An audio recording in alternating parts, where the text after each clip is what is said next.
Gostaria de agradecer a presença de vocês e segundo dizer que eu estava morrendo de saudades de vocês, né, claro, fazia desde o ano passado, desde 2023 que não nos víamos, e eu estava como que ansioso por esse reencontro.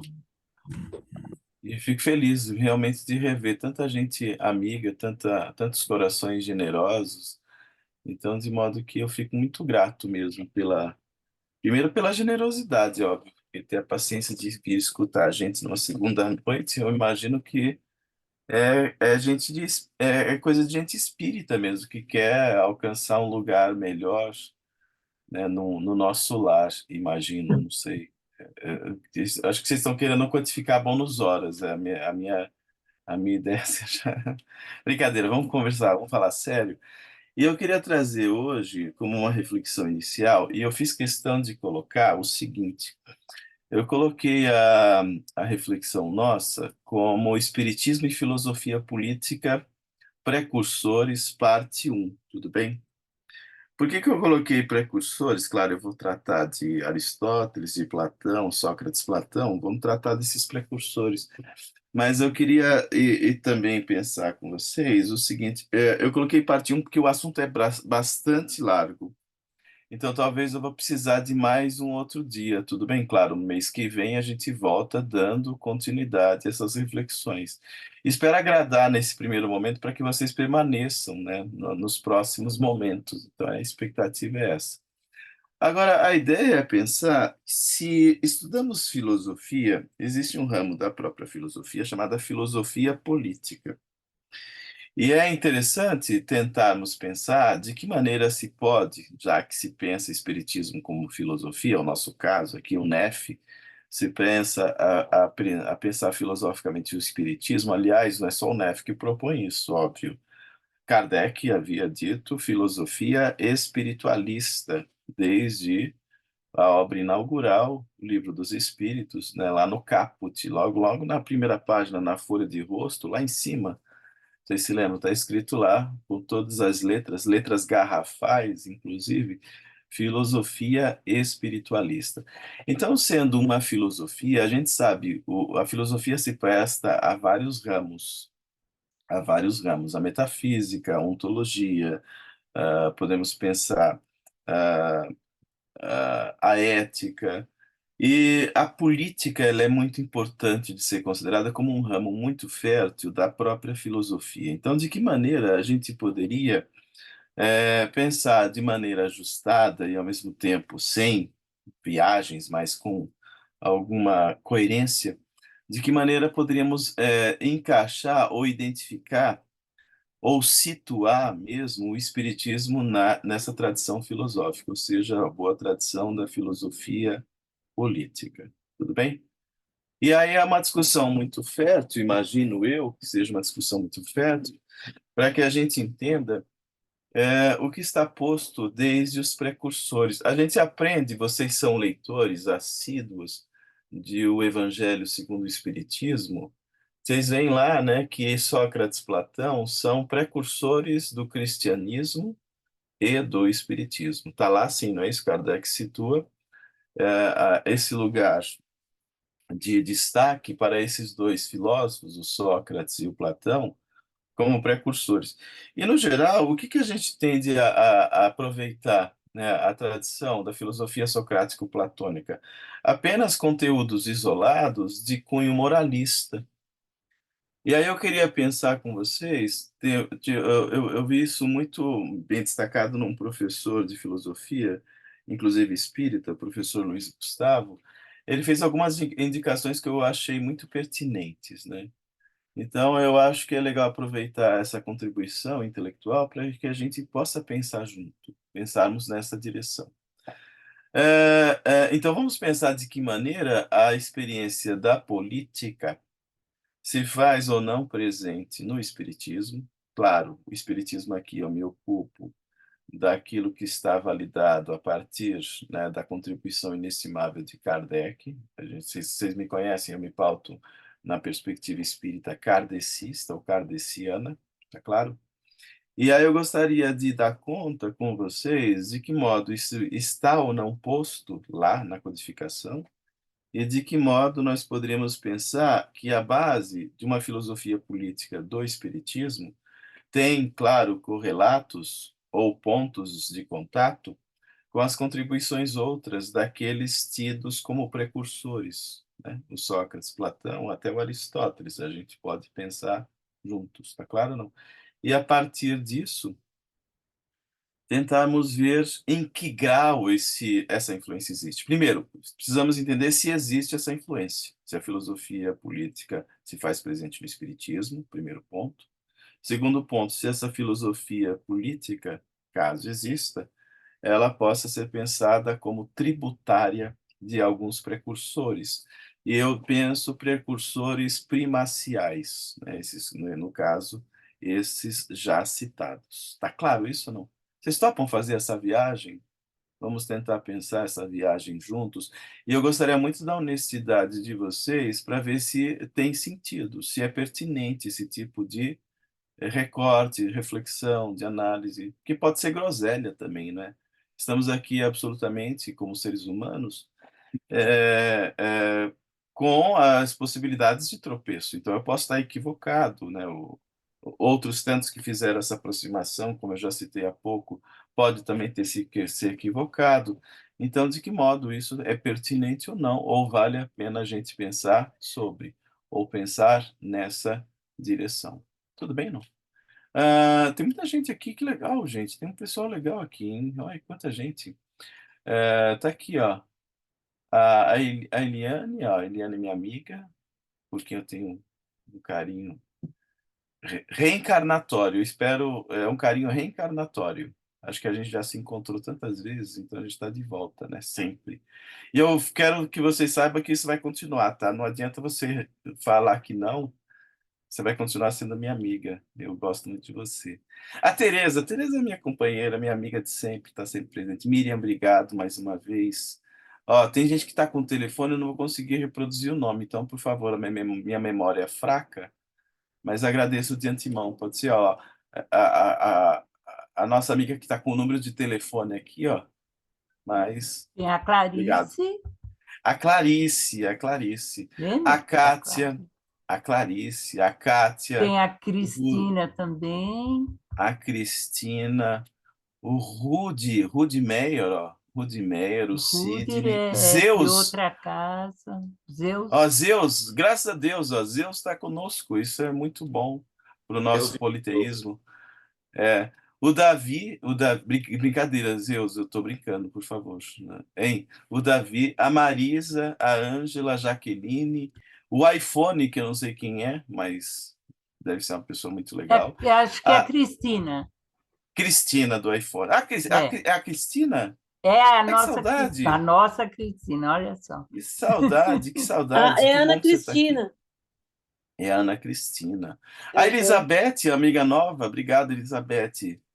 Estudante de filosofia também, a Elizabeth, sabia? Né, Elizabeth? Não é você que faz filosofia? Isso. A Yara Consolini, amiga de sempre. A Regina Célia. Regina Célia. Regina Célia. Ailton do Rosário, Gabriel Moraes, Luciano, Andréia Ferreira, hein? A Regina. O Wagner é um amigo nosso já de algum tempo. O Rubens. A Lourdes. Que legal, gente. Quem mais? Quem mais? O Rodrigo Ribeiro.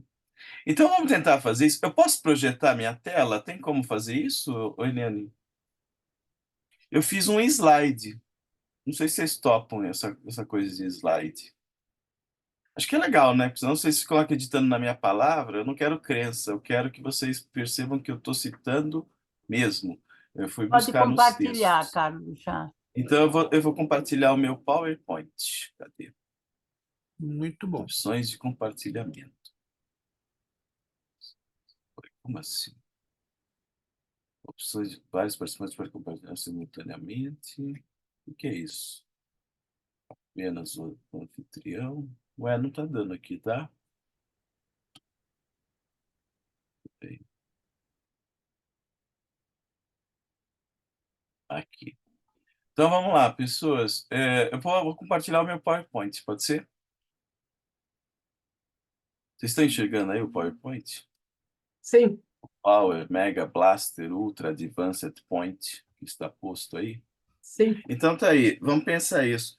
Eu queria primeiro assustar vocês. Primeira ideia é assustar, tudo bem? É tudo tem método aqui. Estamos aqui, Espiritismo e Filosofia Política Precursores. Vocês têm aí, por favor, vocês se lembram, o Kardec falando isso aqui, ó, logo lá na Revista Espírita, em fevereiro de 1862. Vocês se lembram que o Kardec fala lá na Revista Espírita, de fevereiro de 1862? O Kardec diz assim: devo ainda vos chamar a atenção para outra tática de nossos adversários. Vocês estão enxergando aí, todo mundo? O de procurar comprometer os espíritas, induzindo-os a se afastarem do verdadeiro objetivo da doutrina, que é o da moral, para abordarem questões que não são de sua competência e que poderiam, com toda razão, despertar suscetibilidades e desconfianças. Também não vos deixeis cair nessa armadilha. Afastai cuidadosamente de vossas reuniões tudo quanto disser respeito à política e às questões irritantes. Você ou não? Não parece que ele está repudiando a política? Parece que ele está mesmo, né? Nesse caso, as discussões não levarão a nada e apenas suscitarão embaraços, enquanto ninguém questionará a moral, quando ela for boa. Procurai no Espiritismo aquilo que vos pode melhorar, eis o essencial. Quando os homens forem melhores, as reformas sociais verdadeiramente úteis serão uma consequência natural. Tudo bem? Essa é uma base que muitos espíritas usam para dizer que a política não faz parte do ideário ou do universo espírita. O Kardec está dizendo que não quer saber de nada que diga respeito à política e às questões irritantes. Pode ser ou não? Então não está parecendo que Kardec está jogando a política fora? Eu acho que ele está mesmo aqui, nesse momento. E temos essa outra parte, que é o artigo 1º, que consta no regulamento da Sociedade Parisiense de Estudos Espíritas. Lá no primeiro, né, no primeiro artigo, está dito assim: a sociedade tem por fim o estudo de todos os fenômenos relativos às manifestações espíritas e a sua aplicação às ciências morais, físicas, históricas e psicológicas. As questões de política, de controvérsia religiosa e de economia social lhe são interditadas. Ou seja, não temos ali questões de política na Sociedade Espírita de Paris, na Sociedade Parisiense de Estudos Espíritas, não temos questões de política, controvérsia religiosa e economia social. Está tudo proibido lá. O que vocês acham? E aí? Acabou a conversa, né, Jaqueline? Hein? O próprio Kardec está dizendo, não pode tratar disso. Nós não vamos nos dedicar a isso. É isso que está dito com todas as letras. Tudo bem, gente? Então, o que a Um gente faz? A trechinho. gente... Hã? Apenas um Fale. trechinho, né? Esses dois trechos eu acho que são indiscutíveis. O Kardec, Sim. ele tem uma espécie de ojeriza sobre política, que ele chama inclusive das questões irritantes. Controvérsia e economia social também não lhe interessa, controvérsia religiosa da economia social. Então, o que a gente faz? A gente agradece a boa vontade de vocês, a presença de vocês, dá por concluído o assunto e nos despedimos, é ou não é? Nos despedimos, já que o assunto que você propôs, o Kardec já interditou logo de cara. Tudo bem, Tá, gente? Fale, Luciano. nessa esfera aí da política, acredito que ele tenha se referido a políticas públicas. Políticas públicas? O que você quer dizer com política Políticas pública? públicas é aquela que nós fazemos no dia a dia aí, que está acontecendo no país. Ah, Isso você aí, quer dizer política partidária.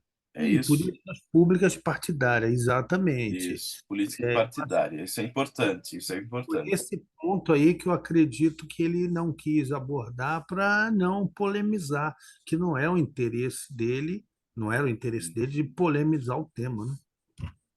Ó, é uma leitura, é uma interpretação, eu considero plausível, considero válida.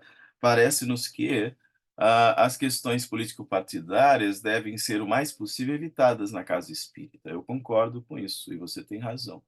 Fale, Davi! Eu acho que era a época que você tinha, depois da Revolução Francesa, uma França muito tumultuada, e já que o espiritismo já era uma diferença com a Igreja Católica, o cristianismo propriamente dito, como era uma coisa diferente, eu acho que era muito assunto para pouco tempo, entendeu? Então, vamos falar sobre esse assunto. Em uma outra oportunidade, falamos sobre a política. Assim, acho eu. Senão ia Ó, dar muitos controvérsias, né? olha a interpretação do Davi, ele está propondo isso. Então, ele está dizendo, num contexto pós-Revolução Francesa, esses assuntos poderiam ser controversos e gerar um debate, às vezes, improfícuo, acirrado, às vezes, né, inamistoso, e isso, obviamente, poderia causar ruídos desnecessários, né, à perspectivação do espiritismo. Agora, essas duas ideias são interessantes, a do Luciano quanto a do Davi. Agora, eu queria propor a vocês uma coisa. Tem mais gente levantando a mão? Ó, tem aí, ó, o Rudi Meyer, por favor, fique à vontade. Oi, boa noite. Boa noite. Casualmente, hoje, eu estava lendo sobre Isabel de Aragão, que foi casada, era uma descendente de famílias monárquicas lá na Espanha, mas em 1270, mais ou menos, ela casa com Dom Dinis, que era português, e ela vai para lá. Rei de Portugal. E é, esse Dom Diniz é fantástico, porque ele que plantava árvores que depois, no tempo de Cabral, geraram madeira para fazer as caravelas. Isso aí é um detalhe. E a Rainha Isabel, ela era rica, porque ela trouxe uma fortuna muito grande da família dela da Espanha. Então, ela pediu licença para Dom Diniz para é, contatar os membros da corte e os amigos dela para que fizessem doações para que no plano social ela pudesse levar comida e assistência aos necessitados. Ela, na época, como ela tinha dinheiro que ela trouxe da Espanha, as despesas da corte que ela incorria, ela própria pagava com o seu próprio dinheiro. E então, veja, isso não é um exemplo um pouquinho anterior a Kardec de uma política social com cunho assistencial. E outra coisa, ela tem outras passagens de outras vidas e ela foi, eu não diria que ela foi uma rainha espírita, mas foi quase, né? Sim, a gente pode pensar o seguinte, eu acho que dá para a gente recuperar vários motivos para se tentar pensar a pertinência ou não das imagens espíritas, né, ou das ideias espíritas concernente ao enfoque político. Eu, particularmente, gostaria de propor a vocês o seguinte: quando pensamos a ideia espírita, e quando já de antemão enxergamos o Kardec propondo esse tipo de reflexão, ou seja, de que modo a política são experiências que trazem uma tensão, né, uma questão problemática que a gente pode considerar, inclusive, grave, mas eu imagino que poderíamos aqui, no nosso caso, com melhor proveito, recuperarmos a experiência histórica de França naquele contexto de 1850 em diante. Tudo bem? E qual é a ideia que eu chamaria a atenção de vocês? Desde, né, meados da década de 1850, a França vivencia a ditadura de Napoleão III. Tudo bem, gente? A França vivencia a ditadura de Napoleão III. E sendo assim, o Kardec, ele nos fala, inclusive em alguns momentos da Revista Espírita, que era muito complicado que reuniões coletivas, ou seja, reuniões em que pessoas se encontravam, era muito complicado ter a permissão do governo se essas reuniões produzissem alguma nuance de cunho político, tudo bem? Alguma nuance de cunho político. Então, numa ditadura, num estado de exceção como aquele, era muito complicada essa experiência. Era muito complicada essa experiência. Tudo bem, gente? Então, o que o Kardec fez? O Kardec ele teve de fazer constar, inclusive no regulamento da Sociedade Parisiense de Estudos Espíritas, uma interdição às questões de política, porque ele tinha de apresentar ao governo que emitia uma autorização validando o funcionamento ou não daquela sociedade. Então, isso aqui é uma questão formal que ele precisou atender para poder, né, alcançar a permissão de funcionamento da Sociedade Parisiense de Estudos Espíritas. Está claro ou não? Então, ele teve que fazer constar isso, porque a França estava passando por um regime de exceção pela ditadura do Napoleão III. Então, quem não tivesse isso ratificado documentalmente, não poderia ter a permissão de funcionamento. Tá claro isso ou não? Então, ele faz constar, inclusive, no regulamento. Agora, a questão é, será que isso funcionou? Será que o Kardec, mesmo colocando isso no regulamento, no artigo 1º, que é exatamente para ter a visibilidade em conteste, e, portanto, ter a permissão de funcionamento, será que o Kardec cumpriu realmente essa ideia ou não? Então, nós vamos tentar dar conta disso, pode ser? Então, por favor, dimensionem a ideia que em 1855 em diante, a França está passando pela ditadura do Napoleão III. Está claro ou não? E num regime de exceção, num regime ditatorial, as questões políticas eram vedadas a quaisquer tipos de reuniões. Está claro isso ou não?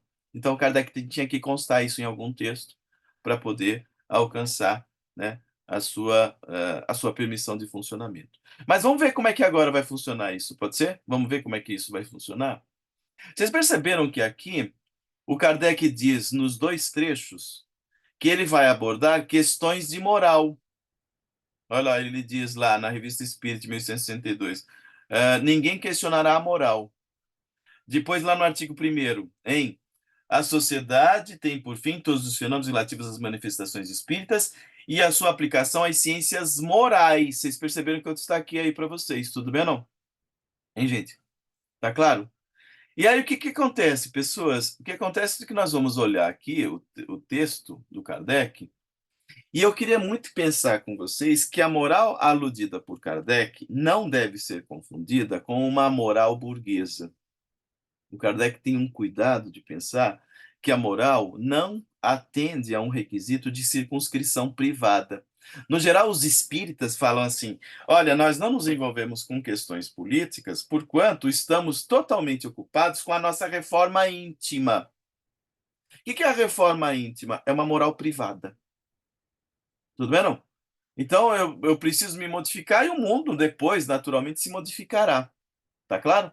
Então, essa ideia de uma reforma íntima, solipsista, uma moral privada, me parece que não é isso que o Kardec está propondo. Ou seja, o modo como se faz a leitura do Espiritismo hoje, eu acho que seja uma leitura enviesada e superficial. Pode ser ou não?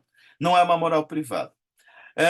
Eu vou citar aqui um texto do Régis Jolivet, que foi um professor da Universidade de Lyon, tudo bem, não? Um professor da Universidade de Lyon, nasceu lá no final do século XIX, e foi um autor muito lido na França, inclusive muito lido no Brasil. Ele escreveu um tratado chamado Tratado de Filosofia, em 4 tomos, tá?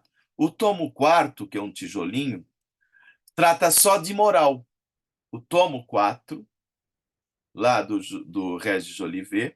Quem quiser, eu tenho um link que dá para baixar o texto integral em PDF, pode ser? Quem quiser, os 4 volumes, inclusive. Eu baixei os 4 volumes de lá. Se alguém se interessar, eu posso... Ele vai falar de metafísica, ele vai falar de moral, vai falar de psicologia, ele vai falar de vários ramos de lógica. Os tratados dele trazem um tratado de filosofia bastante amplo, pode ser? O tomo 4 trata só de moral. E aí eu queria chamar a atenção de vocês o seguinte: lá no índice do livro dele, sobre moral, ele vai falar na primeira parte de uma moral pessoal, uma moral privada.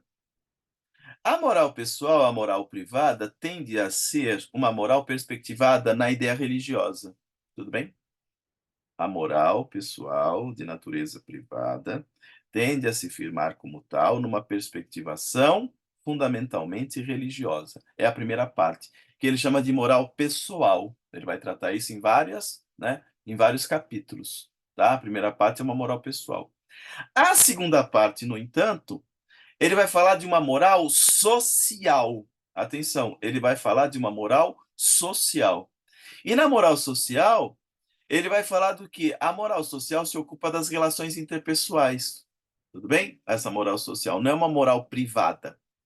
E nessa ideia de uma moral social, ele vai discutir no capítulo 1 a justiça e a caridade. Tudo bem? Os deveres da caridade, as relações entre justiça e caridade, e etc. Tudo bem?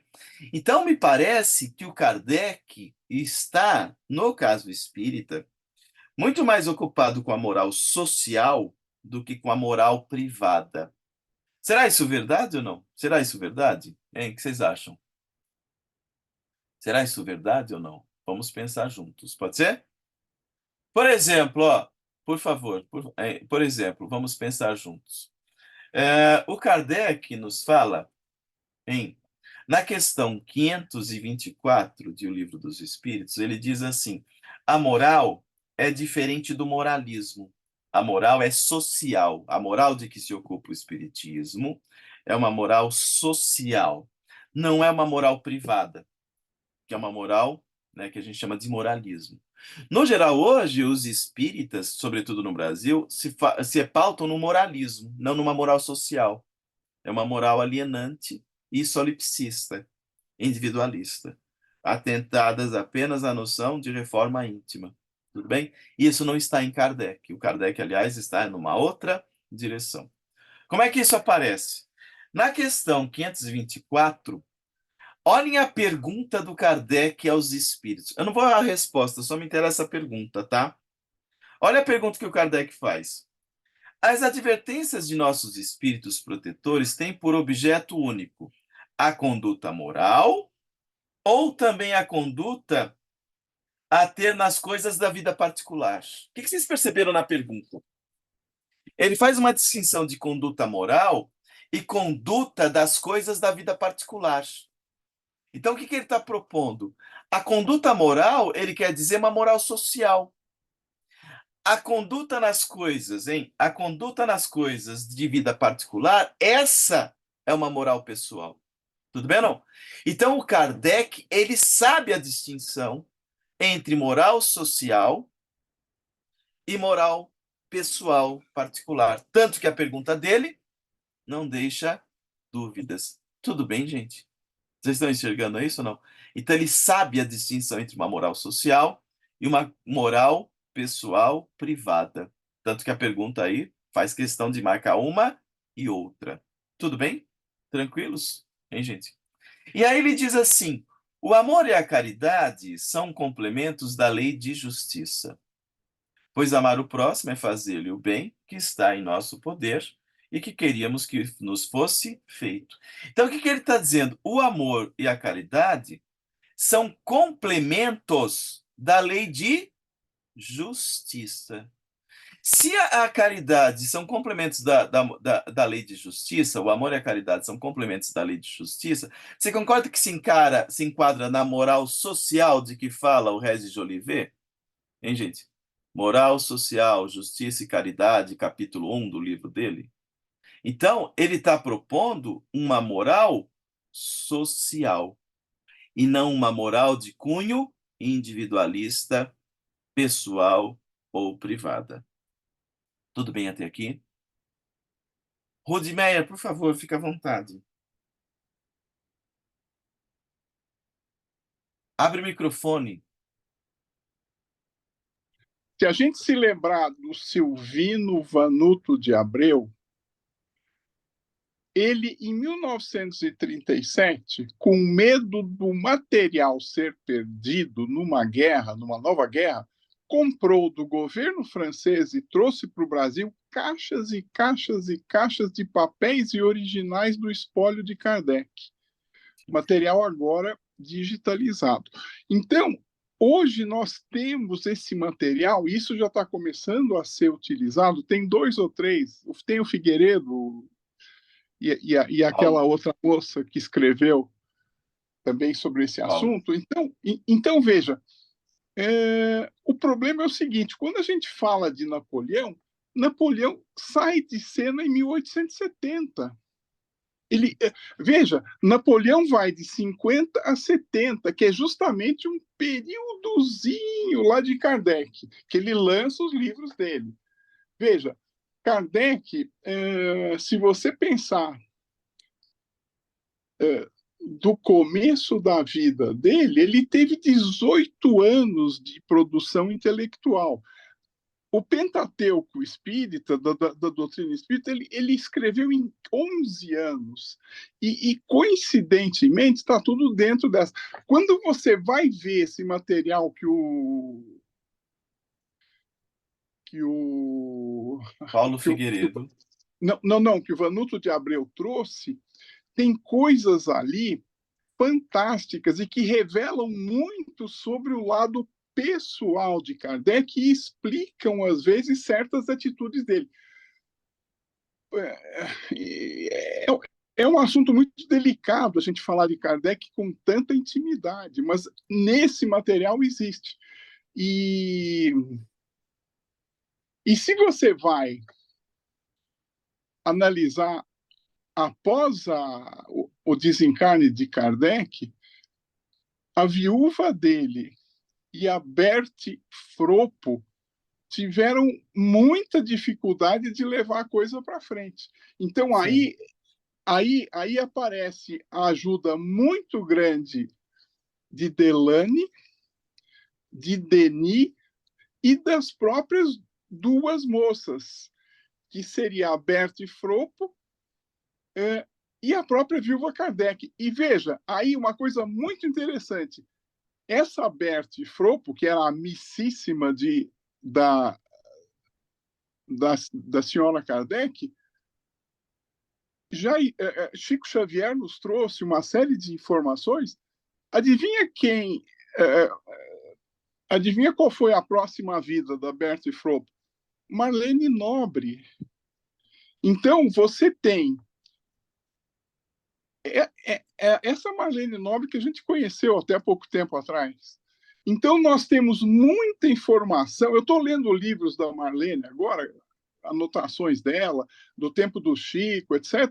Vocês não imaginam, somando esse material do Silvino Vanuto de Abreu, mais o que o Chico trouxe e mais essas experiências trazidas pela Berti / Marlene, tem coisas ali que eu nunca imaginei que existissem escritas.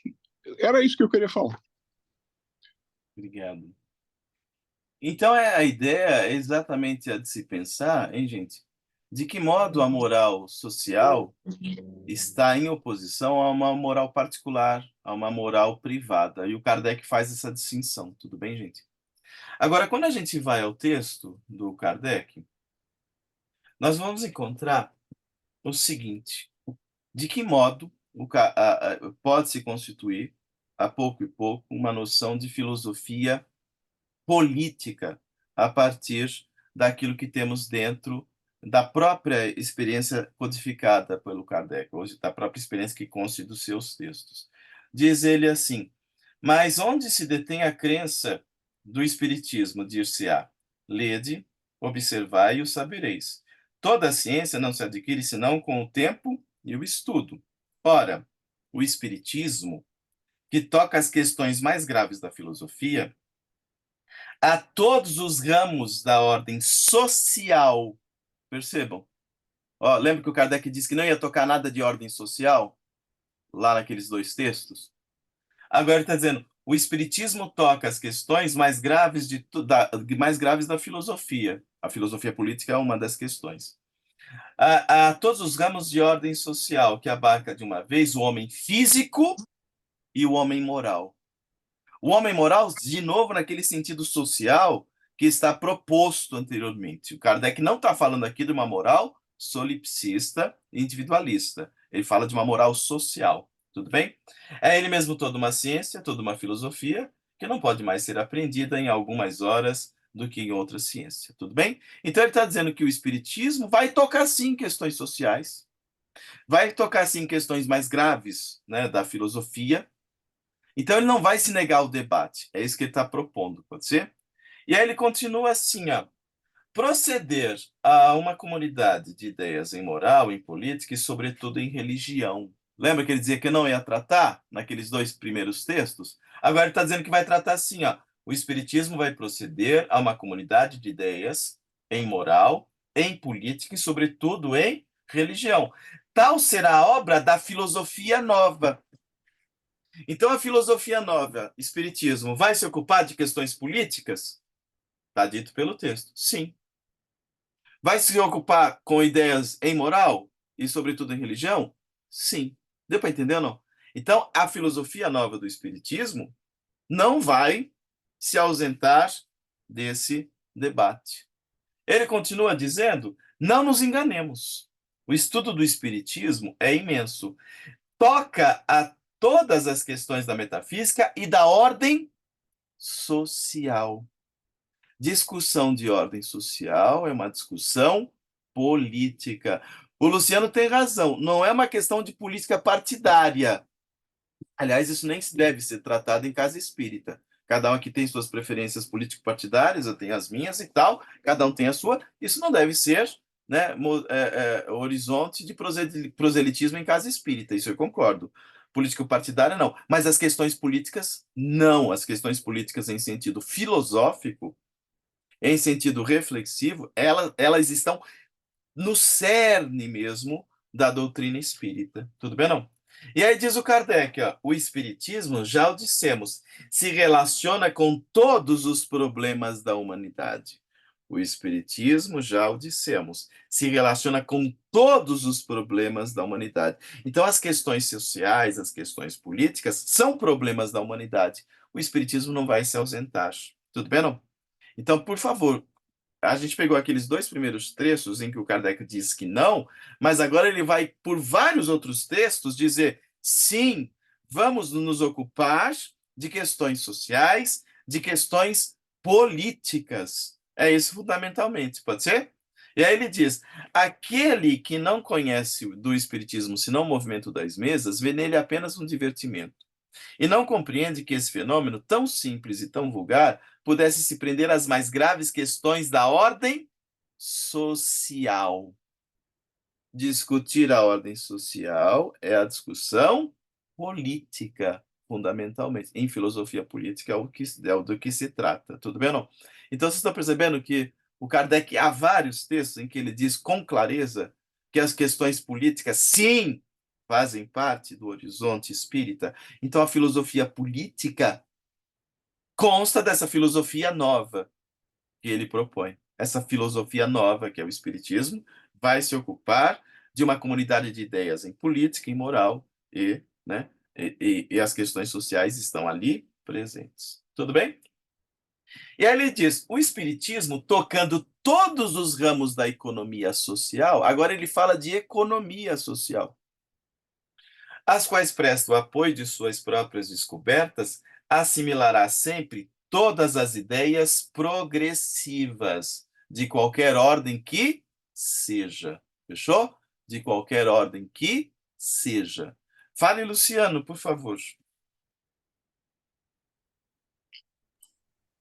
Essa fundamentação parece-me que está alicerçada nos princípios platônicos lá na República, né?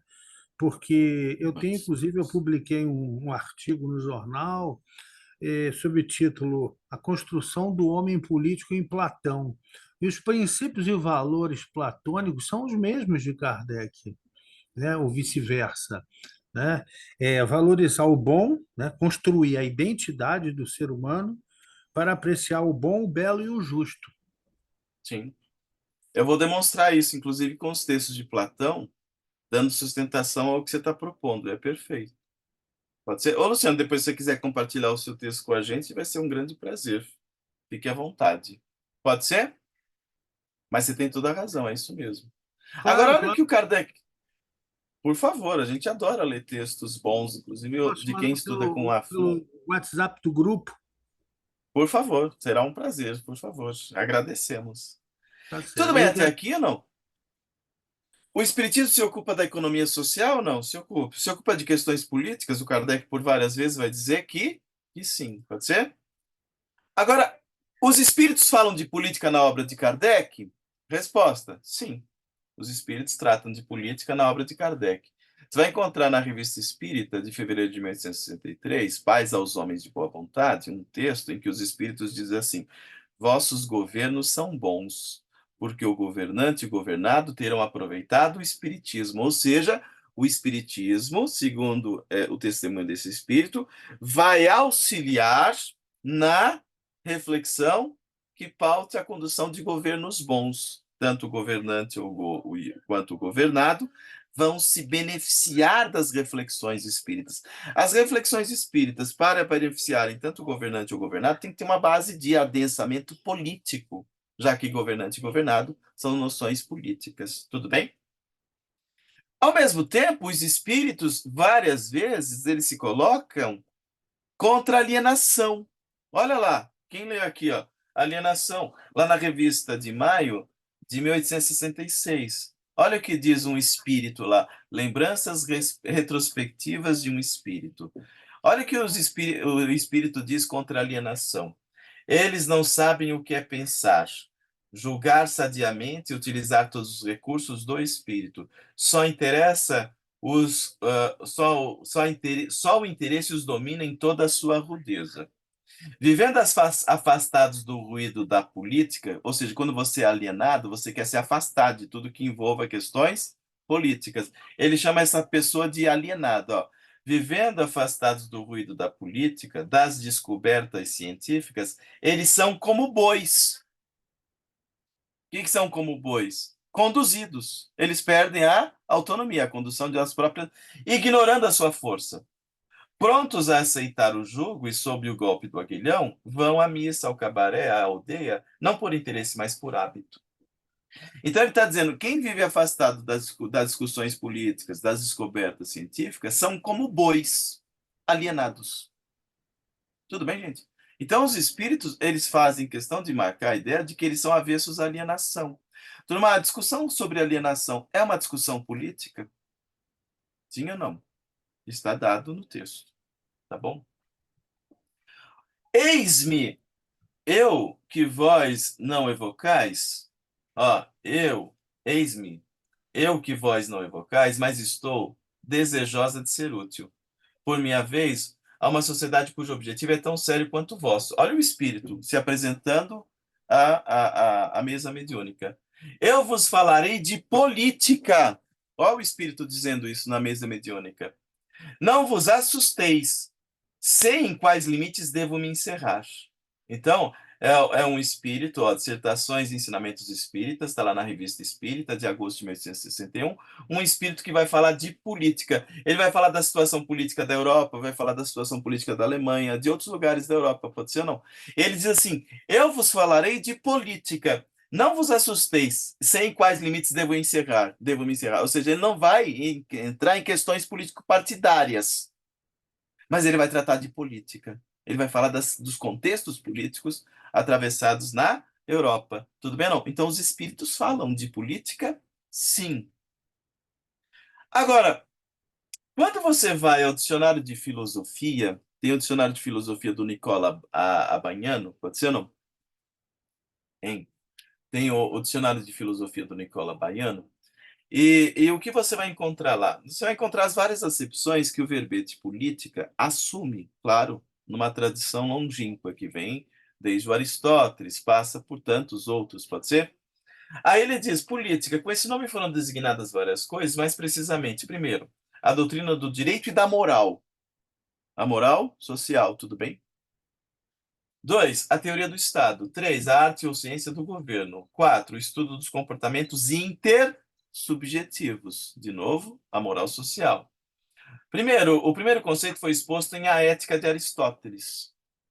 A investigação em torno do que deve ser o bem e o bem supremo. O Aristóteles é o primeiro a sistematizar de um modo mais maduro essa noção política. Né? O bem e o bem supremo, segundo Aristóteles, parece pertencer à ciência mais importante e mais arquitetônica. Essa ciência parece ser a política. Então, a política, na perspectiva aristotélica, se ocupa do bem, ou até melhor, do bem supremo, tá claro? E o Espiritismo, óbvio, também se ocupa disso. Com efeito, ela determina quais são as ciências necessárias nas cidades. Política vem de polis, do grego, que quer dizer cidade, certo? Seres políticos são os cidadãos, né? Então, com efeito, ela determina quais são as ciências necessárias nas cidades, quais as que cada cidadão deve aprender e até que ponto. Este conceito de política teve ainda vida longa na tradição filosófica. Hobbes dizia: a política e a ética, ou seja, a ciência do justo e do injusto, do equânime e do iníquo. Então, a política, né, e a ética se ocupam da ciência do justo e do injusto. O Espiritismo não fala do amor, da caridade e da justiça, né, como os pilares fundamentais do Espiritismo. Então, está aqui, ó. Né, podem ser demonstradas a priori, visto que nós mesmos fizemos os princípios pelos quais se pode julgar o que é justo e equânime. Tudo bem, não? Então, está lá no dicionário de filosofia, o verbete política. Tudo bem, gente? Até aqui? Agora, olha o que está posto aqui mais adiante. Nesse mesmo dicionário de filosofia, lá embaixo, ele diz assim: a política como teoria de Estado seguiu o caminho utópico da descrição do Estado perfeito, segundo a República de Platão. Então, a teoria do Estado perfeito está lá no livro A República do Platão, né? Então, está citado aqui. Agora, vamos ver como isso aparece mais, pode ser? O Aristóteles é o primeiro grande filósofo a se dedicar a refletir sobre o zoon politikon. O Aristóteles é o primeiro grande filósofo a se ocupar de uma perspectivação interessantíssima, que é o animal político, o zoon politikon. E o Aristóteles vai dizer, basicamente, que nós somos animais políticos. O Aristóteles vai propor essa noção, diz ele. Está lá na Ética Nicômaca, um livro importante do Aristóteles. Não menos estranho seria do homem fazer do homem feliz um solitário, pois ninguém escolheria a posse do mundo inteiro sob a condição de viver só. Tudo bem? Já que o homem é um ser político e está na sua natureza viver em sociedade. Então, segundo Aristóteles, nós somos animais políticos. É da nossa natureza vivermos em sociedade. Por isso, o homem bom viverá em companhia de outros, visto possuir ele as coisas que são boas por natureza. Então, diz o Aristóteles que, por natureza, nós necessitamos viver em sociedade. Está na nossa natureza. Tudo bem, não?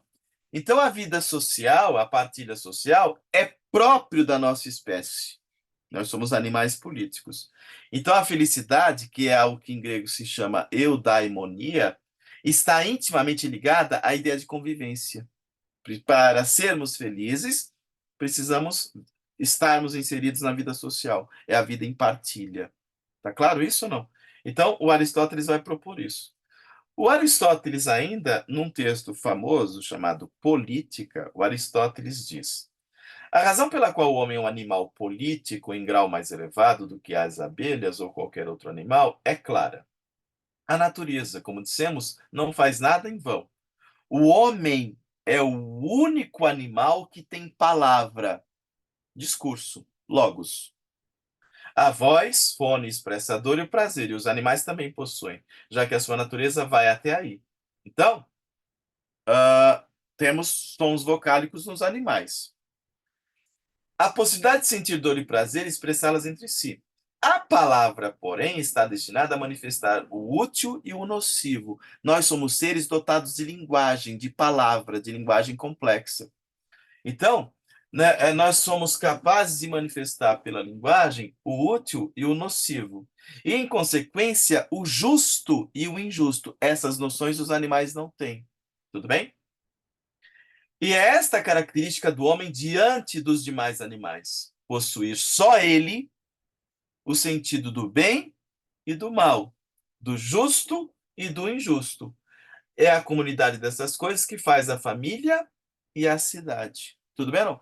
Então, segundo Aristóteles, nós, por natureza, somos animais sociais. Temos uma complexidade de linguagem e, portanto, conseguimos manifestar o útil e o nocivo, o justo e o injusto, certo? Isso é um constituinte ou uma singularidade de nós, outros, enquanto espécie humana. Por isso que está dito lá na política, ele diz, o homem é, por natureza, um animal político. Tudo bem? E por que que nós somos um animal político? Precisamos viver em sociedade. E basicamente por quê? Porque ninguém aqui é autossuficiente. Ninguém aqui é autossuficiente. Existe alguém aqui dentre vocês, dentre nós outros, que sejamos totalmente autossuficientes? Não. Eu, por exemplo, para comer, eu preciso de alguém que plante. Eu não tenho essa habilidade do plantio. Então, eu não tenho como viver se não tiver alguém fazendo essa atividade por mim. Eu não sei costurar roupa. A roupa que eu visto foi feita por alguém que não eu. Tá claro ou não? Então, eu preciso de alguém que é dotado da habilidade da confecção de roupa para que eu possa me apresentar aqui diante de vocês completamente vestido.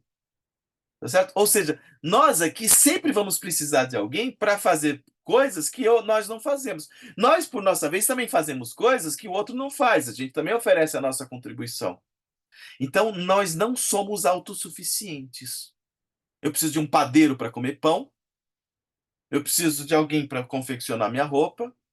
Alguém, por sua vez, precisa de um professor e eu sou professor, posso oferecer a minha contribuição de trabalho. A vida é essa permuta. Então, há quem precise de professores, eu me apresento.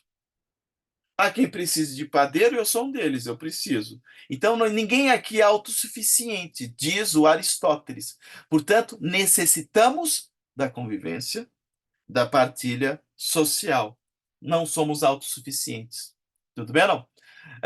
Aqui é importante entender o seguinte: os dois únicos grupos que não vivem em sociedade são aqueles o quê? Degradados. São dois grupos degradados. São aqueles degradados, os animais, os inferiores, ou os deuses. Os deuses também são autossuficientes. Pode ser ou não? Então, como nós não somos nem Deus e nem uma besta, nós precisamos da vida social.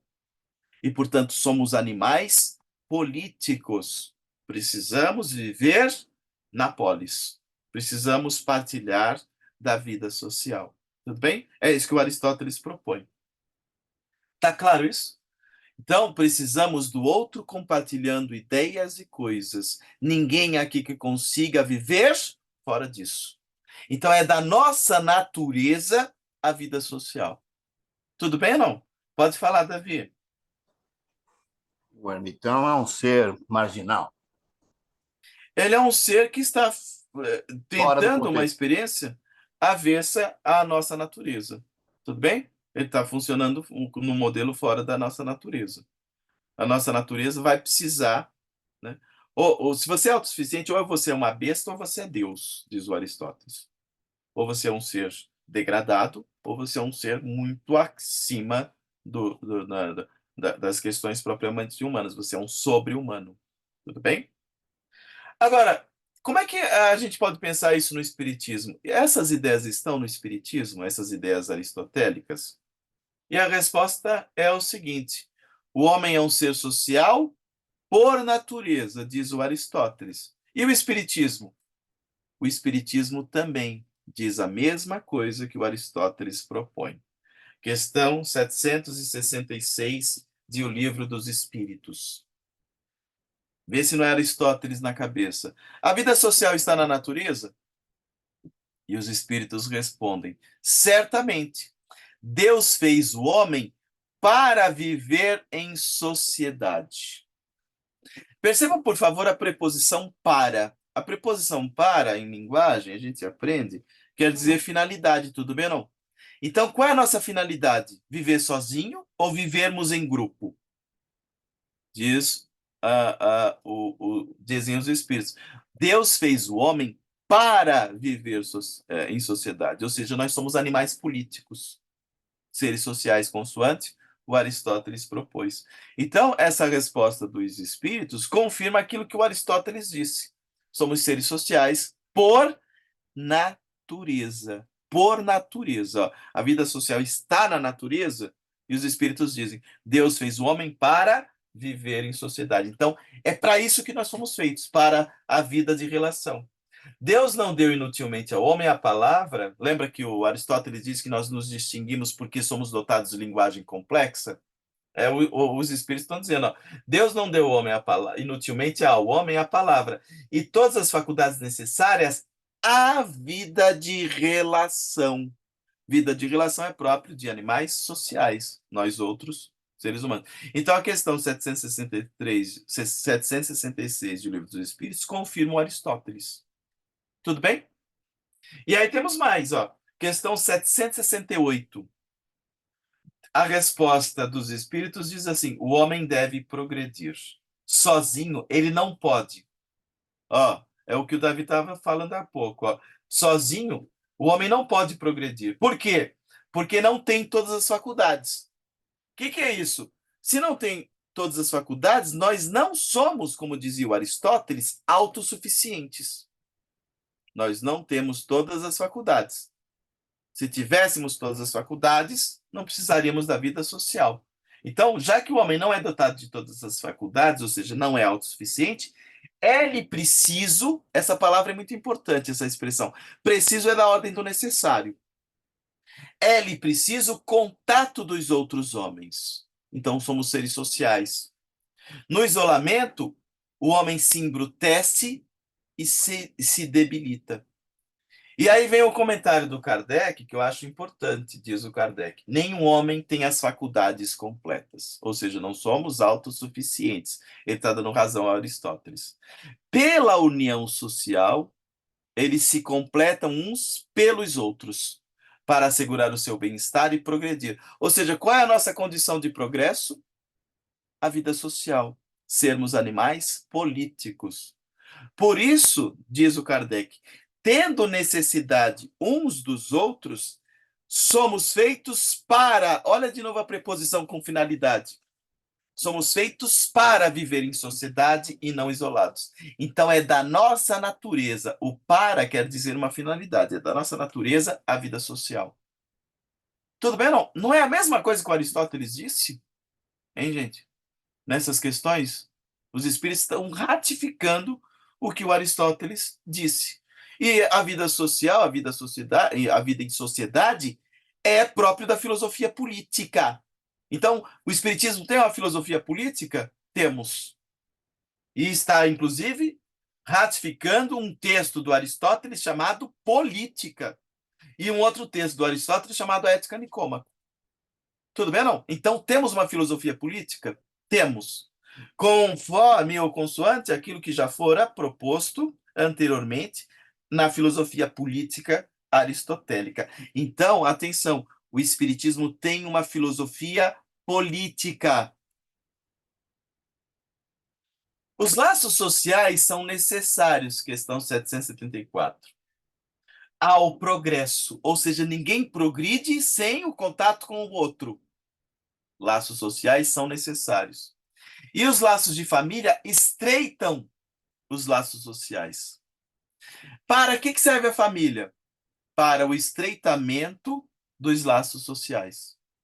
Então, isso é importante. A família é um meio para a sedimentação da nossa natureza de animais sociais. Pode ser? Então, os laços de família são uma lei natural, dizem os espíritos. Tá certo ou não? Tá claro isso? Uma lei natural. Qual é a ideia de família? Qual é a ideia de família no espiritismo? Turma, não é a família daqueles que estejam apenas no nosso horizonte próximo, não é uma família burguesa, uma família privada. Dizem os espíritos, questão 881. Kardec pergunta: o direito de viver dá ao homem o de acumular bens que lhe permitam repousar quando não mais precisar trabalhar? E os espíritos respondem: dá, mas ele deve fazê-lo em família. tudo bem? Deve fazê-lo em família. Ou seja, o acumular de bens só tem serventia se estiver voltado a serviço do grupo social, da família. Só que olha a ideia de família, como a abelha. Mas como é que é a abelha? A abelha é a colmeia inteira dos seus pares. Então tem um sentido mais lato, mais coletivo. A família aqui não é a família daqueles que estejam imediatamente próximos, o pai, a mãe e os irmãos e o resto que se dane. A família aqui é um sentido lato, como a abelha. É a colmeia inteira. É uma coletividade mais amplificada. Tudo bem? Então, os espíritos dizem que a família não é aquela circunscrição privada daqueles que estejam imediatamente mais próximos. A família aqui, como abelha, é uma família universal. Tudo bem? É uma família universal. Fale, Luciano, por favor. Corroborando aí com a sua fala da abelha, não é só a abelha que vive em sociedade, né? As formigas também. É uma sociedade extremamente unida, num só propósito, né? Os lobos, gorilas e os chimpanzés, que são os nossos, lá atrás, nossos primos, né? Eles também Sim. vivem em sociedade e têm uma cria muito dependente, tanto quanto o ser humano.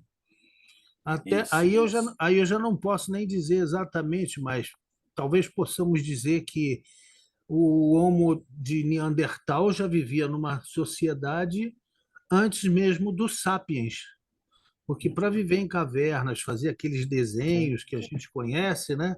Ali já existia uma sociedade mais ou menos organizada dentro dos padrões evolutivos que eram permitidos para a época. sim. É isso. Perfeito. Então, mas é muito importante que a gente destaque essa ideia de família para o Espiritismo como um sentido lato, mais abrangente, para além dos nossos familiares próximos. A família aqui é um sentido aberto. Aliás, quem havia dito coisa semelhante a essa? Jesus. A ideia de família de Jesus era uma família universal. Vocês se lembram ou não? Olha a ideia de Jesus. Quem é a minha mãe? Quem são os meus irmãos? Lembra que ele estava sendo requisitado pela mãe e pelos irmãos para que ele saísse da reunião? Aí ele diz: quem é a minha mãe? Quem são os meus irmãos? E estendendo a mão para os discípulos, disse: aqui estão a minha mãe e os meus irmãos.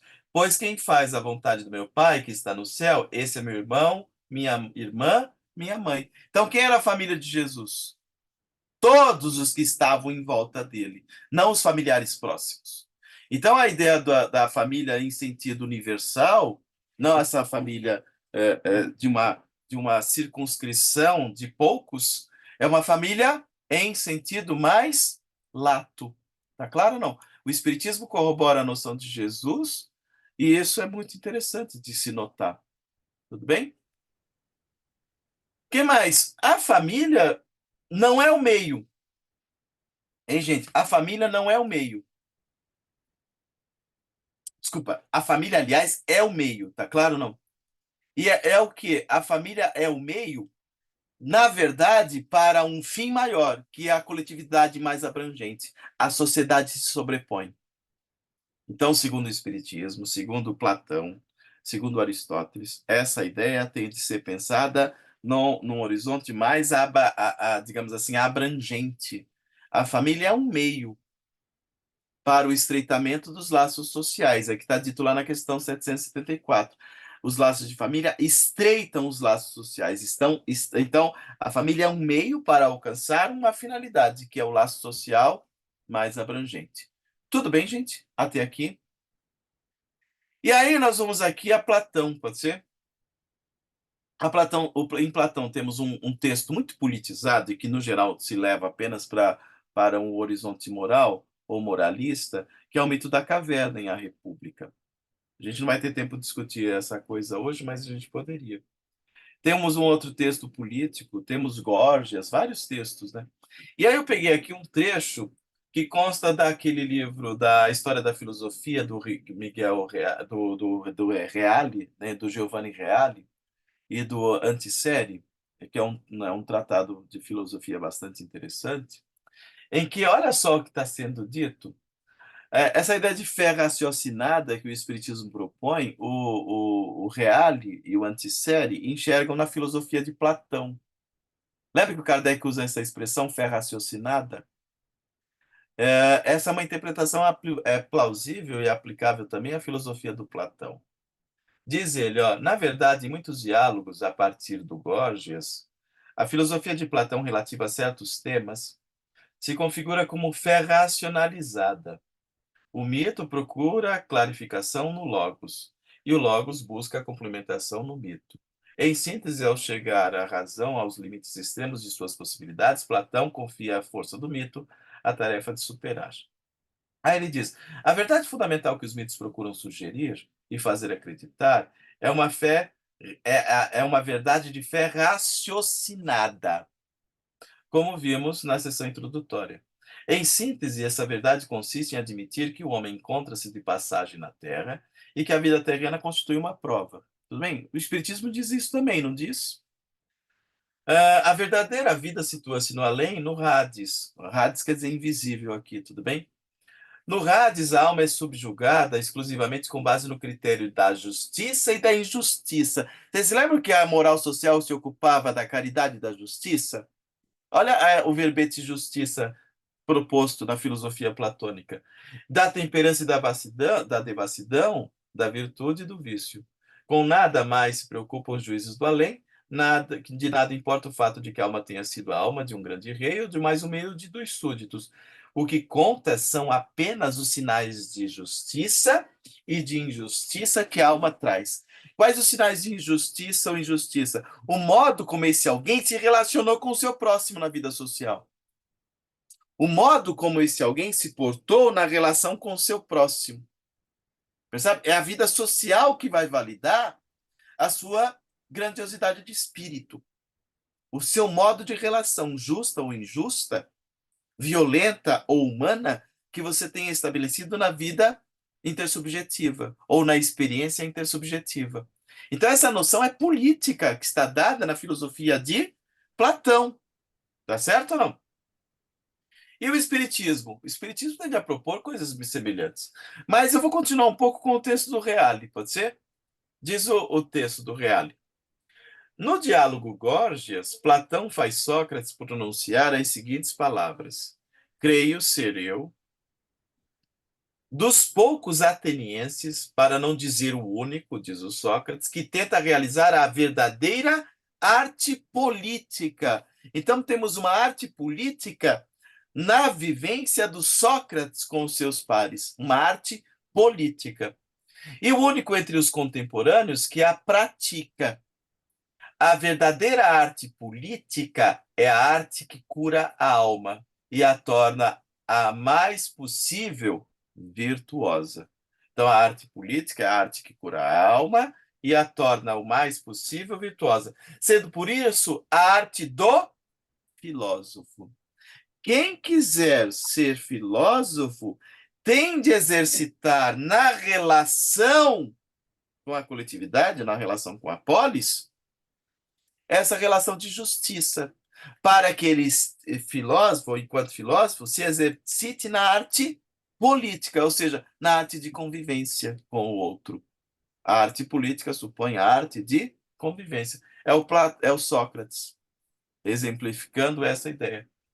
Então, assim, a tese que Platão amadureceu a partir do Górgias, expressou tematicamente em A República, que é um texto político por excelência, é precisamente a da coincidência da verdadeira filosofia com a verdadeira política. Ou seja, se o Espiritismo é uma filosofia, ele tem que se ocupar também da filosofia política. Porque é a arte mais plausível a que pode aspirar o filósofo. É a arte do filósofo, diz o Sócrates. A arte do filósofo está identificada com a arte política, ou seja, pela maneira como nós desenvolvemos habilidades do convívio social.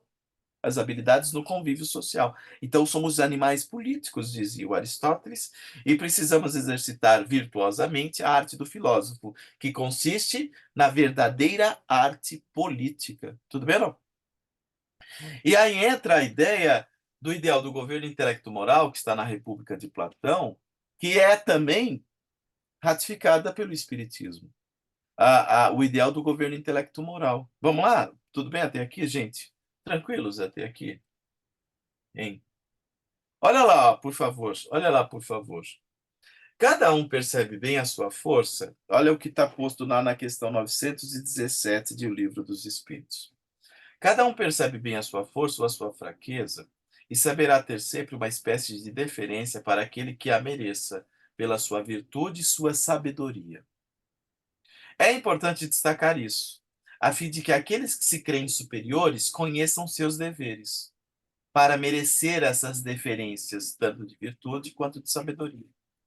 A subordinação não estará comprometida quando a autoridade for dada à sabedoria. Mas quem que vocês acham que são superiores, espíritos superiores no mundo espiritual? É aquele que tem autoridade de um poder coercitivo? Ou é aquele que se investe de valores intelecto-morais e alcança um patamar desejável de uma sabedoria? Pelo que a gente imagina, os espíritos superiores que alcançaram a condição de espíritos superiores, ali chegaram por terem se exercitado na arte da sabedoria, na arte da convivência, na arte de respeitar o próximo, de se fazer validar pelo exercício da justiça para com o outro, não prejudicando a quem quer que seja e amando ao próximo como a si mesmo.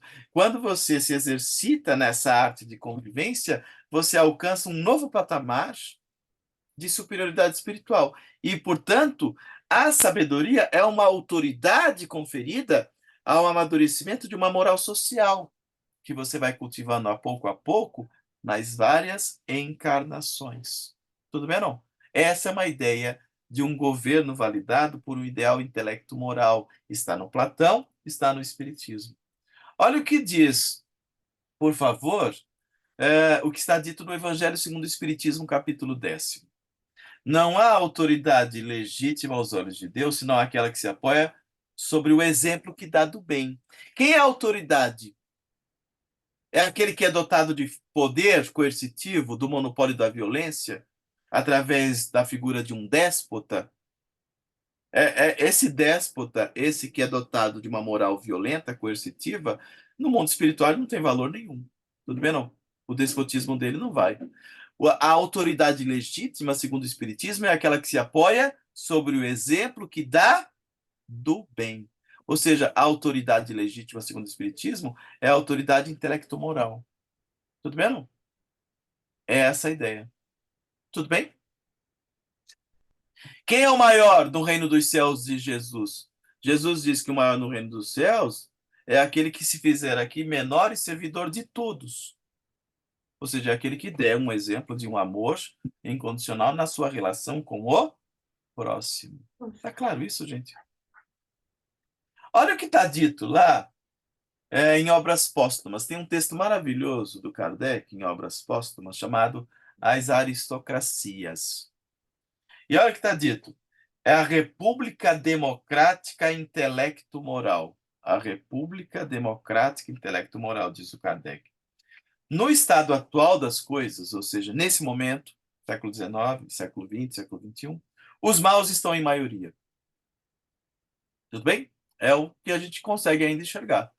Nesse atual estado de coisas, os maus estão em maioria e ditam a lei aos bons. Isso é verdade ou não? Se você for pegar as representações políticas do nosso Congresso, o que ditam os interesses lá dos nossos representantes políticos? Os lobbies. Não acredito, viu, cara, que o mal... Oi? Não acredito que os maus estão em maioria. Eu acredito que os maus aparecem mais e os bens Mas, estão latentes, entendeu? em Os bons latência, estão ok. latentes. Em latência, eu concordo. Mas se você Agora, pensar as leis estabelecidas, sobretudo, em regimes concordo com você. de Concordo com um você, viés mas autoritário, estão mais, né? Os eu bons ficam em maioria, eu acho. eu acho que os espíritos disseram, por que o mal ainda se destaca de modo tão preponderante? E os espíritos O mal responderam, por incomoda. causa... Mas os espíritos responderam, por que o mal parece preponderar? Os espíritos responderam, pela timidez dos bons. É Os isso bons mesmo. são tímidos. É isso mesmo. Tudo bem? Fale, Jaqueline. Eu estava observando e aí entrou de encontro justamente essa parte sobre a predominância, vamos colocar assim, entre aspas, do mal, sobre essa questão assim, né? Porque você colocou lá no começo sobre a questão da reforma íntima, que realmente é um foco maior dentro da maioria dos centros espíritas. E eu fiquei pensando como que você pode trazer esse tema política dentro de um cunho mais social, de uma maneira prática, né? Para, enfim, de uma forma mais disseminada, né? E aí eu fiquei pensando justamente nesse ponto sobre a questão dessa questão de maus em maioria, que é o quê? Hoje está tudo muito inflamado, hoje está tudo muito intolerância, né, de maneira geral. Sim. Eu não sei até quando as pessoas estão preparadas para uma conversa realmente política, sabe? No seu sentido não partidário, que nem vocês colocam. Sim. Então, isso eu fiquei pensando, eu não sei qual que é a sua visão em relação a isso, para uma disseminação maior, né? Tanto de maneira geral para os centros, enfim, para que saia desse cunho apenas voltado para uma moral privada, né? Porque eu acho que acaba indo para esse caminho justamente, talvez, isso eu estou supondo, pela falta de maturidade das pessoas de realmente ter uma conversa sobre o assunto em si, sabe? Eu não sei. Estou refletindo aqui agora, analisando o que você trouxe, sabe? Eu concordo com você, Jaqueline, e eu proporia uma seguinte coisa. Por que que aconteceu isso, né? Porque o espiritismo, no movimento espírita brasileiro, as questões políticas são tão refratárias e avessas ao debate nas casas espíritas. É exatamente porque o movimento espírita brasileiro assumiu um veso religioso É, de uma isso, moral privada e pessoal, de uma isso, moral solipsista, de uma moral isso, individualista. É um cariz religioso. isso. A proposta de Kardec é a reflexão de uma moral social por um prisma filosófico, a filosofia política, que é o que estamos fazendo aqui. Então, o Perfeito. que que a gente percebe? A gente percebe fundamentalmente o que está acontecendo com o movimento espírita brasileiro? A ausência de Kardec. Olha o quanto que Kardec está falando de política aqui. A gente encontra essa discussão em casa espírita. Eu estou tirando das obras de Kardec. Está tudo lá.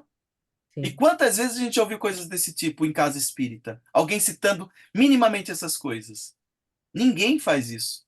Fica apenas naquela ideia de pegar trechinhos de evangelho e ficar é, discutindo. Descontextualizado historicamente, descontextualizado filosoficamente, num religiosismo igrejeiro, como dizia o Herculano Pires. Então, eu acho que é esse o sentido que a gente precisa pensar, Jaqueline.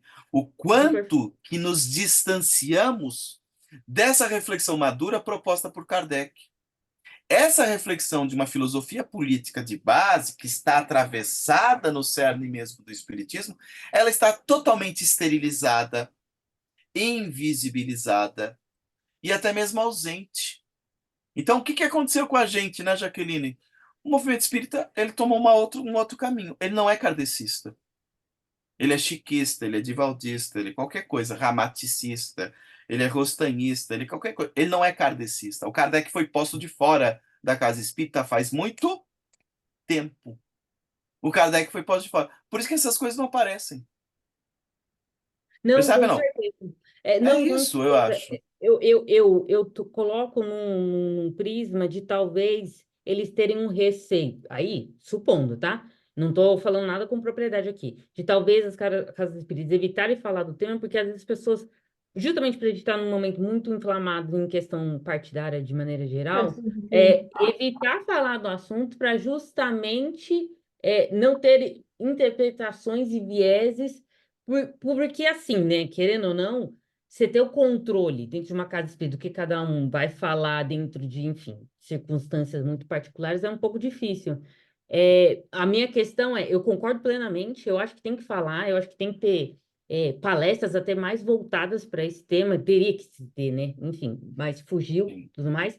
Mas o que eu estou trazendo talvez também, eu não sei, as pessoas, será que elas estão preparadas para ouvir? Será que ainda eu digo assim, de fora, será aceito isso com uma interpretação legítima do que está sendo feito, sabe? Tipo assim, é esse o meu Sim. ponto, sabe? Eu acho que depende da abordagem. Eu aqui estou Então, abordando política desde o início. Eu fiz então. em algum momento, algum movimento Não, de política perfeito. partidária, percebe? Mas aí que tá o Deixa- ponto. Eu não sei se todo mundo vai ter esse cuidado, sabe, Carlos? É esse que é o meu é. ponto. Eu não sei se Mas todo é, mundo aqui- tem. mas é aquilo que o Kardec está propondo. A gente precisa se apoiar na filosofia política. É, Essa eu acho que discussão da filosofia política se ausentou completamente. então. E eu acho que Então, o é que o que. aconteceu? O Não, movimento pode falar, espírita pode falar. virou um movimento alienante e alienado. Uhum, É uhum. forte isso, É infelizmente, eu forte, é forte. concordo. É forte. O movimento espírita brasileiro é um movimento alienante e alienado, porquanto invisibilizou e apagou as discussões das questões sociais e políticas que estão no cerne do próprio espiritismo em Kardec. O Kardec foi posto à margem, foi posto de lado, e entrou-se pela via de uma mística, É, de uma via religiosa, tudo bem? é, Igrejeira, é. não da moral É, social, mas uma via moralista, discussões de moral privada. O Mas espiritismo agora, na ordem ag- igrejeira é moral agora, privada. agora vendo você falar, eu estou pensando até no próprio livro do que é o Espiritismo que Allan Kardec traz, que é um livro que eu adoro, que ele traz visões de um padre, aí traz, ele, enfim, refuta cada um cético, enfim, cada um ali. Se você parar para pensar, Kardec sempre deixou claro para não se importar tanto com esse tipo de refutação. Então, em teoria, a gente nem deveria estar se importando. Eu mesmo estou respondendo a minha pergunta, na verdade, eu estou falando aqui.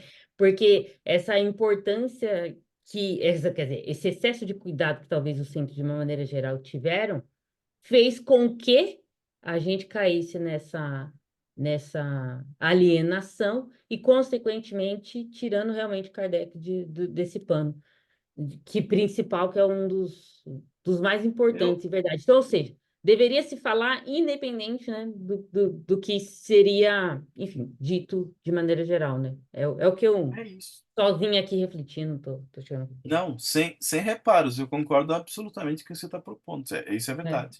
é. O que, Não, que mas aconteceu com o movimento espírita brasileiro? Ele seguiu na contramão é. das propostas filosóficas de Kardec.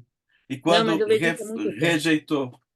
É, rejeitando a é, proposta filosófica, nos afundamos numa via místico-religiosa. O movimento espírita exato. brasileiro não tem nada de filosofia, poucas casas espíritas fazem isso, o NEF Pô, faz isso. O NEF. E quem mais é, faz? Ninguém, mais ninguém. é. Fale, Mas Luciano. Eu concordo com a Jaqueline e com você no tocante de o Espiritismo não está focando há muito tempo a parte filosófica, e às vezes nem a parte científica também. Eu já Sim. disse aqui na outra ocasião, na semana passada, que eu falei com a diretora da Casa Espírita que eu ia parar de vir toda semana, porque eu frequentava a casa uma vez por semana, às vezes duas, e só ouvia apenas o Evangelho o tempo todo. Eu Sim, falei, isso parece uma igreja. A sim. proposta espírita não é essa. Por outro lado, a Jaqueline comentou a respeito de fazer uma abordagem política, só que a política partidária vai acabar tomando espaço, e aí eu pergunto: vale a pena levar o assunto política para a tribuna espírita? Porque Se os, geralmente isso dá uma confusão danada, né? Um debate muitas vezes acalorado e não raro com troca até de insultos, como a gente vê aí na internet. Então, acho que o pessoal, para evitar esse tipo de situação, acaba não abordando a questão da filosofia política. Acredito que seja este o motivo. a política fala de injustiça, a política fala de exclusão, a política fala de exploração, a política fala de violência, a política fala da relação em que sujeitos são tratados como objetos, a política fala em que iguais são tratados de modo desigual, a política fala em que humanos são tratados de modo desumano. Então, essas questões são fundamentais. Isso é importante. Agora, o proselitismo político partidário não tem lugar na casa espírita. O proselitismo político partidário não pode ser feito na casa espírita. Mas as discussões. Por que uma sociedade tem gente passando fome? Essa discussão está lá no Livro dos Espíritos, na terceira parte.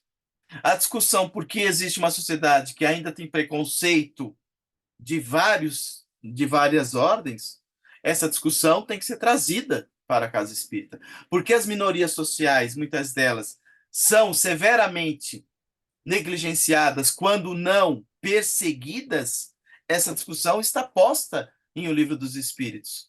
Então, essa discussão pode ser trazida sem qualquer arrastamento de proselitismo partidário. Deu para entender, não? Isso é importante. A discussão direita e esquerda é uma discussão que está embutida na filosofia política. Mas eu não posso discutir a preferência pelo partido X ou Y, de direita ou de esquerda. Isso não cabe em casa espírita. Na eleição de uma persona X ou Y.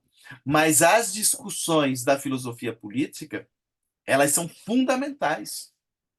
Sem as quais nós entramos num religiosismo piegas, anódino, piegas, anódino e anestesiante. Isso é importante de se destacar. E sabe o que eu acho que anestesiou também? A criatividade de você justamente abordar um tema não circunscrito somente numa definição única, exclusiva, limitada da política, enfim, no seu sentido partidário. Mas é o que você acabou de falar, a gente pode falar de justiça, a gente pode falar de maneiras diversas. E isso acabou batendo na própria criatividade da abordagem do tema, né? Eu posso para além das minhas preferências pessoais. Oi, fale, Luciano. Não, é que essas abordagens. Está me ouvindo? Estou te ouvindo, pode falar. Essas abordagens, tá, mesmo na esfera política, queira ou não, vai acabar levando a citar um partido X ou Y e o candidato X ou Y. Aí é que causa o problema. Se fosse somente na esfera da filosofia, sem citar o partidarismo, tudo bem, eu acho que não ia causar nenhum tipo de debate acalorado. Mas o problema é esse, você separar uma coisa da outra. Então, mas é uma questão de maturidade, aquilo que a Jaqueline falou bem de criatividade. O que a gente está fazendo aqui durante 1h30? Eu estou citando Kardec, vários trechos de Kardec. Em algum momento eu fiz algum proselitismo de base político-partidária? Em nenhum momento.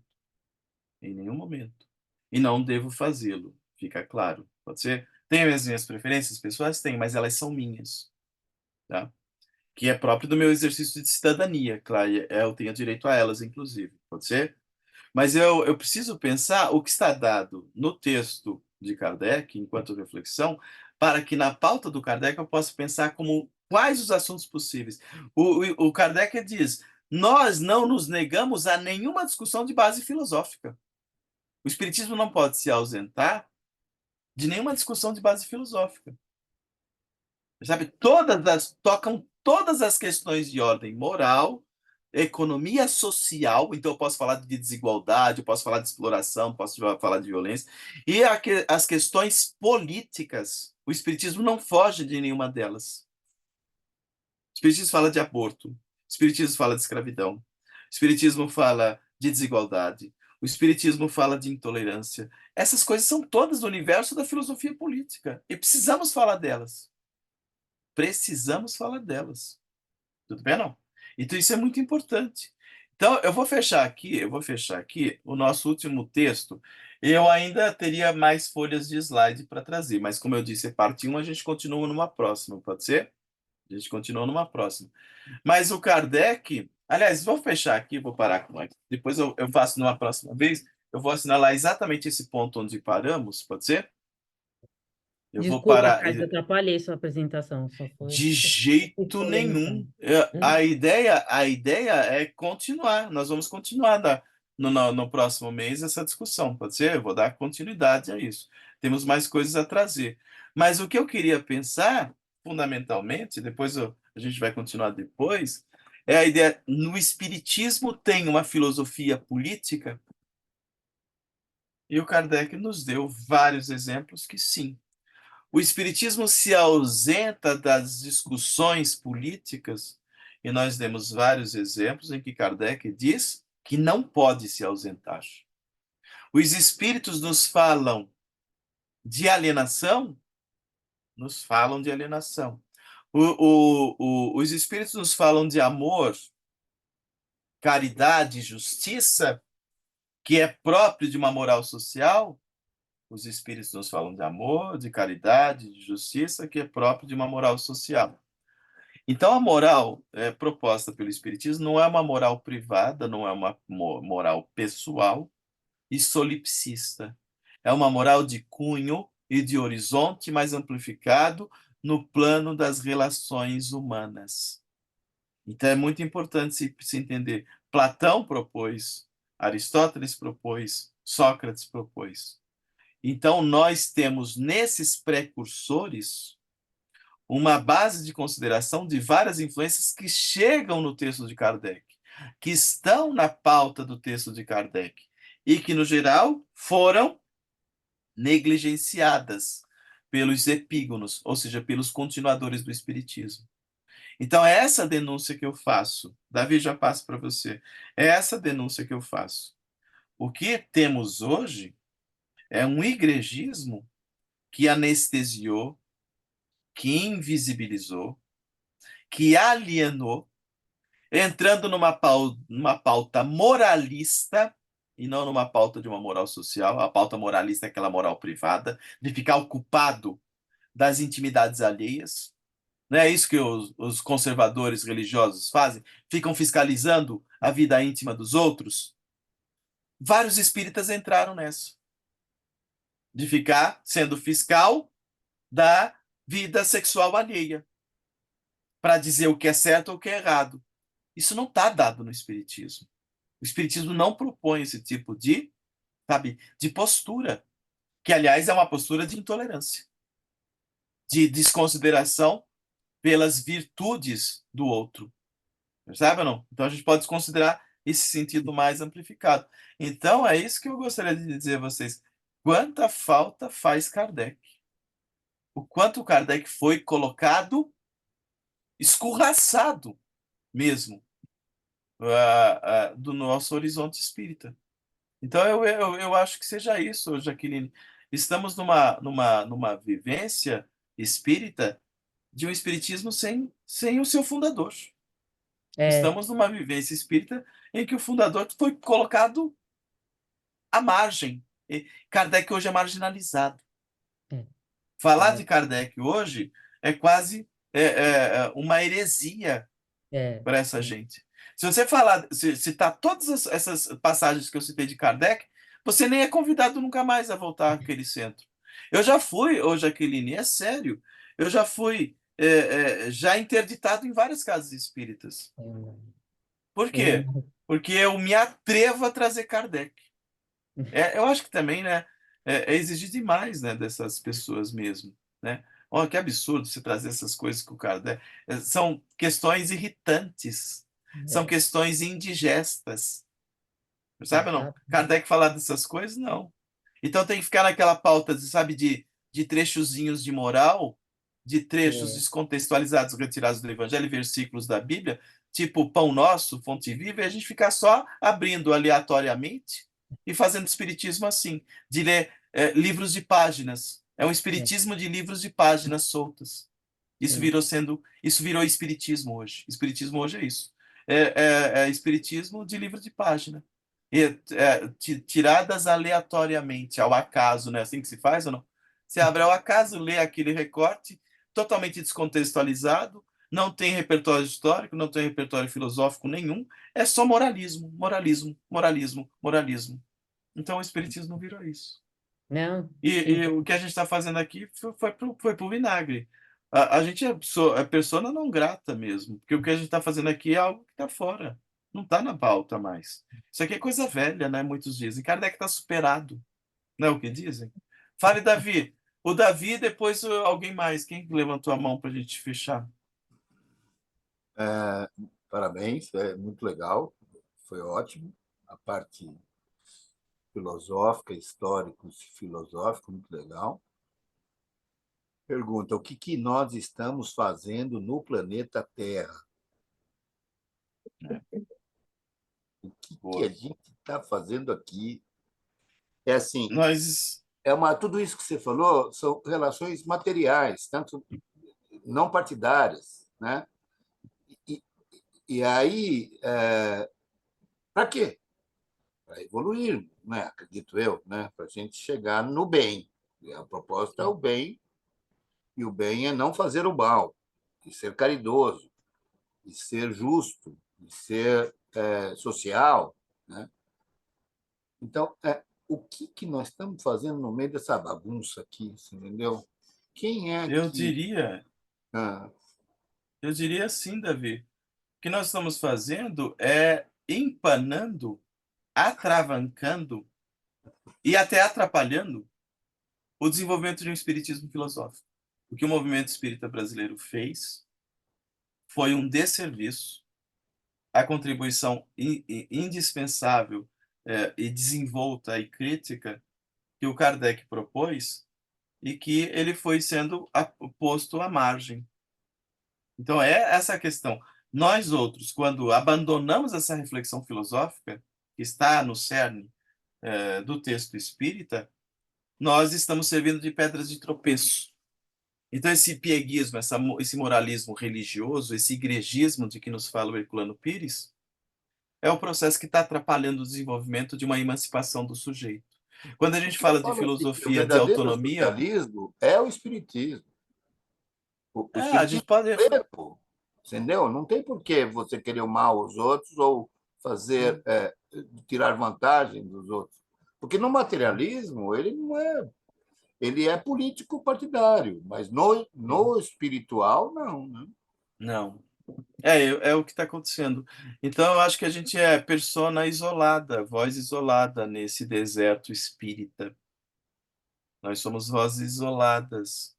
Somos moedas proscritas no contexto do movimento espírita, porque nós nos atrevemos a trazer uma reflexão filosófica da pauta de Kardec. E ninguém mais está interessado em filosofia, menos ainda em Kardec. Esse é o problema. Deu para entender, não? Então, a ideia é essa esterilização alienante em que simplesmente idolatramos médiums. O que existe no movimento espírita é uma idolatria de médiums. Mas É tem uma médios aceitação. bons também. Hã? Tem médios bons que não aparecem. Assim é. Mas, no geral, é idolatria. O que a gente tem é É, idolatria por aí. é, O que está dominando é idolatria. Então, é. tudo que o Divaldo fala é lei. Tudo que o Chico diz, ninguém Não é discute. isso que eu estou Sabe? falando.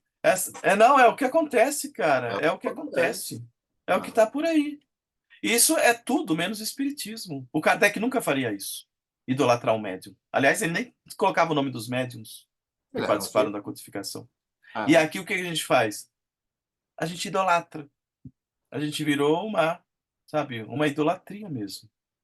Então, eu acho que a gente está num momento muito grave. E não é coisa pouca. E não é coisa pouca.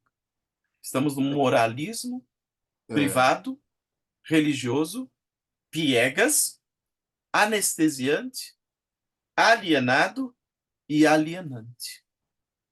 Tô agressivo, não tô? Me perdoem. Mas é o Não, que eu, é infelizmente, vejo. realista. É difícil É o... frequentar a casa quieto, Eu entendeu? não consigo, eu não consigo.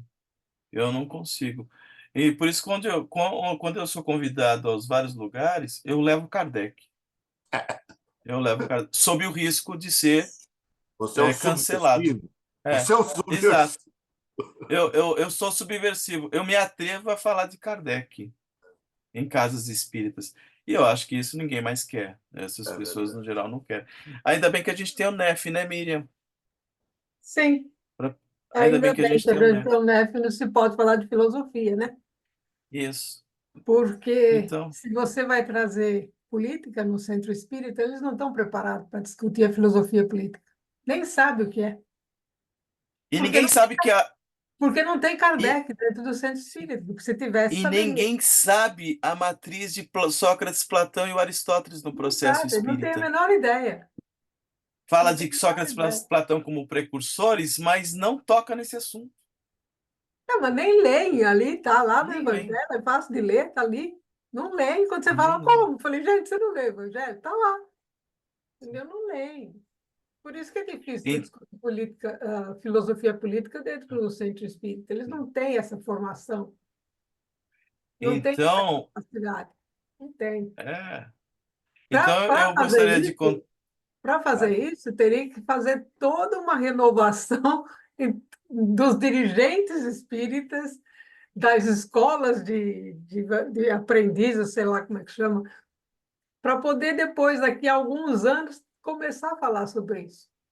Senão não vai conseguir, porque vai ficar sempre, como você falou, pega um trecho do Evangelho, porque é o único livro Não há que para lê. receber a palavra. O resto, os outros livros, ele não leem. Agora, o Evangelho nem. Leem por cima. Por cima. Na Então, parte eu me atrevo a contar com a generosidade de vocês para a continuidade desse assunto. No próximo mês, eu vou continuar a falar de filosofia política, vindo desde os precursores. Nós vamos falar na próxima, na conversa, da noção política no cristianismo primitivo, tudo bem? Vamos seguir uma linha de continuidade até chegarmos ao século XIX, que é o século de Kardec, pode ser? Para Sim, pensar de que ótimo. maneira essas ideias políticas estão sendo propostas naquelas contribuições quanto na contribuição de Kardec. Então, essa é a ideia. Eu vou pegar esse lineamento que vai lá atrás e chegaremos até o século XIX com fé em Deus, pode ser? Luciano e o Gabriel, os dois, por favor, fiquem à vontade. Veja bem, e toda essa temática me fez lembrar, na ocasião, quando eu comentei a respeito dessa inclinação religiosa para a diretora lá da casa, alguém lá que eu não me lembro comentou o seguinte: foram orientações dos espíritos para que nós abordássemos mais o evangelho, porque as pessoas estão precisando muito mais de um alento ao coração, no coração. Elas estão precisando mais de evangelho do que ciência e filosofia espírita. Essa foi a resposta que eu recebi. Por este motivo, quero crer que parece-me que grande parte do movimento espírita tem se inclinado para esse viés. Não são os espíritos que contribuíram com Kardec que propuseram isso, pode ser não. São espíritos outros. E nesses particularmente eu não tenho muita espiritismo consideração. não pode ser estudado sem ter os três aspectos. Tem que juntar os três. Não dá para estudar um e esquecer os outros dois, ou estudar dois. Não, tem que ter os três juntos, correndo junto. Aí você tem realmente o Kardec numa totalidade. Sim.